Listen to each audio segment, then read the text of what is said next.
Bonjour et bienvenue dans ce décryptage. Oubliez tout de suite cette vieille idée reçue qui voudrait que l'impôt, ce soit juste l'État qui vient piocher dans notre portefeuille. Pas du tout.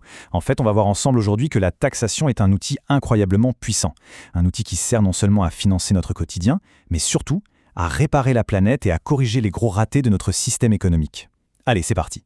Au menu, aujourd'hui, 5 grandes étapes. On va commencer par les objectifs réels de la taxation, on fera le match entre la TVA et les écotaxes, on parlera des fameuses défaillances du marché, du principe du pollueur-payeur, pour terminer sur un concept passionnant, le double dividende.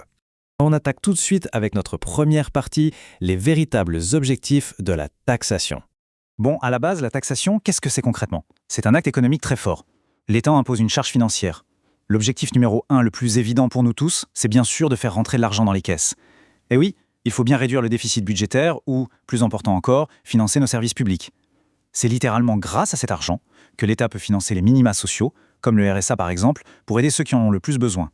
Mais attention, ça va beaucoup plus loin qu'une simple histoire de gros sous. L'impôt a une vraie mission sociale. Prenez la CSG, la fameuse contribution sociale généralisée, qu'on voit sur nos fiches de paie. Son but, redistribuer les richesses et réduire un peu les inégalités. Et puis il y a un autre super pouvoir de la taxe, souvent méconnu, elle sert à nous décourager de faire des choses, disons, pas terribles pour nous ou pour la société. En gonflant artificiellement les prix avec des taxes sur le tabac ou l'alcool, l'État nous pousse tout simplement à moins consommer.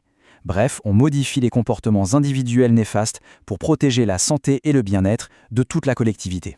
Ce qui nous amène directement à la deuxième partie, la différence cruciale entre la TVA classique et les taxes environnementales. Parce que oui, toutes les taxes ne se ressemblent pas du tout. D'un côté, on a ce qu'on appelle les taxes de rendement.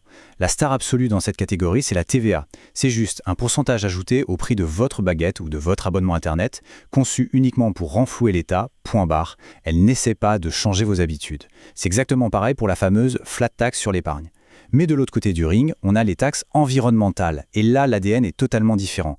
L'idée ici, ce n'est pas juste de faire les poches des contribuables, mais de cibler et de modifier activement nos comportements destructeurs, ce qui flirte dangereusement avec nos limites écologiques.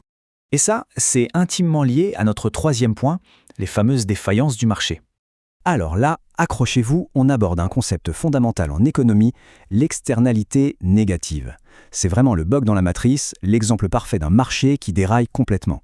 Imaginez une usine qui pollue massivement en fabriquant ses produits.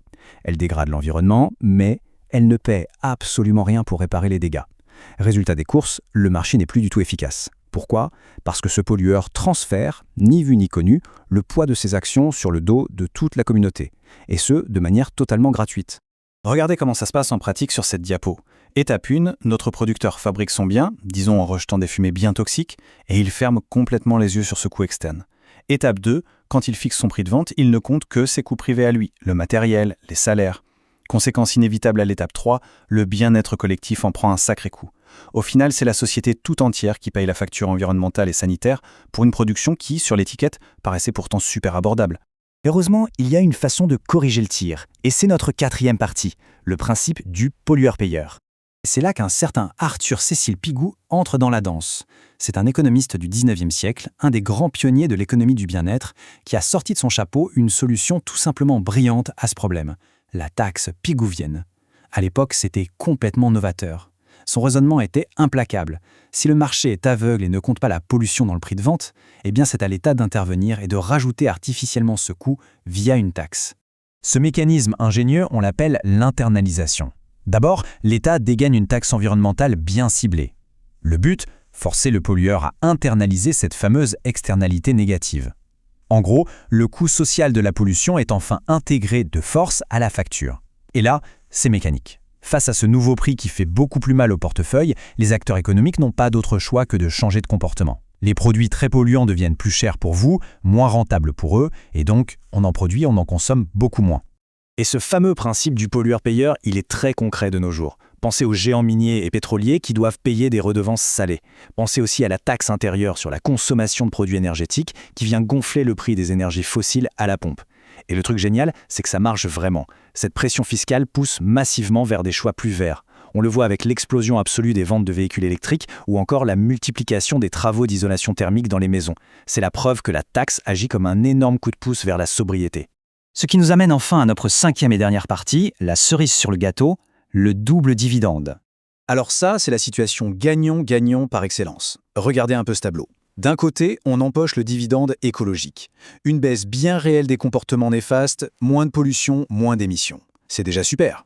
Mais de l'autre côté, boum, le dividende écologique. Parce que l'argent récolté par ces écotaxes ne s'élabore pas. C'est une fiscalité de transfert. Ces millions sont directement réinjectés pour financer de nouvelles politiques publiques vertes. On s'en sert pour créer des emplois écologiques, financer des projets massifs de rénovation, développer des technologies propres. En résumé, on fait reculer la pollution d'une main tout en finançant la transition écologique de l'autre. Mais avant de clôturer ce décryptage, je veux vous laisser avec une petite réflexion, une question qui retourne un peu le cerveau. Si l'essence même, le but ultime d'une taxe environnementale, c'est d'éradiquer complètement les comportements néfastes, est-ce que ça veut dire que le jour où elle marche parfaitement, le jour où plus personne ne pollue, elle ne rapportera plus un seul centime à l'État ? C'est le paradoxe absolument magnifique de l'écotaxe. Sa plus grande victoire signerait de fait sa propre disparition financière. Merci à tous d'avoir suivi ce décryptage, gardez bien cette question en tête et on se retrouve très vite pour décortiquer ensemble les rouages de notre monde.